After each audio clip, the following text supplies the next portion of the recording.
আমি যখন এগুলো প্রথমবার দেখেছিলাম তখন আমার কাছে কোরআনের মতোই লেগেছিল। সবকিছুই তো দেখা যাচ্ছে কোরআনের মতো।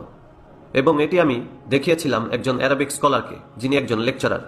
আমি তার নামটি ভুলে গিয়েছি, কিন্তু যখন আমি এগুলো তাকে দেখিয়েছিলাম তখন তিনি তাকাচ্ছিলেন এবং ভাবছিলেন।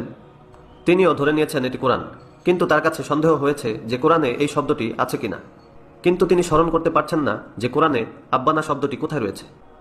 তাই তিনি এই শব্দটি কোরআন থেকে বের করার চেষ্টা করছেন, আব্বা না, আব্বা না। এরকম কিছু কি রয়েছে কোরআনে? তিনি হাফেজ নন, কিন্তু তিনি বলছেন যে এরকম কিছু মনে হচ্ছে না আছে।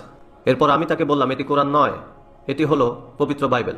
এগুলো হলো খ্রিস্টান কিতাবুল মুকাদ্দাস, খ্রিস্টান কিতাবুল মুকাদ্দাস, খ্রিস্টান কিতাবুল মুকাদ্দাস। এগুলো মুসলিমদেরকে বিনামূল্যে দেয়া হচ্ছে।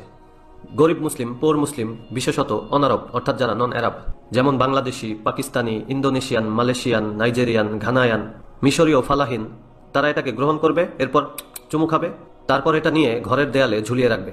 এবং কিছু মসজিদেও তারা এগুলো ঝুলিয়ে রাখে। তারা ভাবে এগুলো তো কোরআনের আয়াত। In South Africa? না, সাউথ আফ্রিকাতে এখনো নেই, তবে বিশ্বের সরল সোজা অন্যান্য দেশগুলোতে রয়েছে, যেমন মালাউই, তানজানিয়া, ইন্ডিয়া, পাকিস্তান সহ বিশ্বের মিলিয়ন মুসলিম বিশ্বাস করবে এটি হলো কোরআন। এরপর চুমু দিয়ে দেয়ালে ঝুলিয়ে রাখবে। এটি তাদের একটি টেকনিক। তারা জানে কিভাবে ধরতে হয় ফিশ। তারা জানে মাছ কি পছন্দ করে, মুসলিম সামাক। বুঝলেন?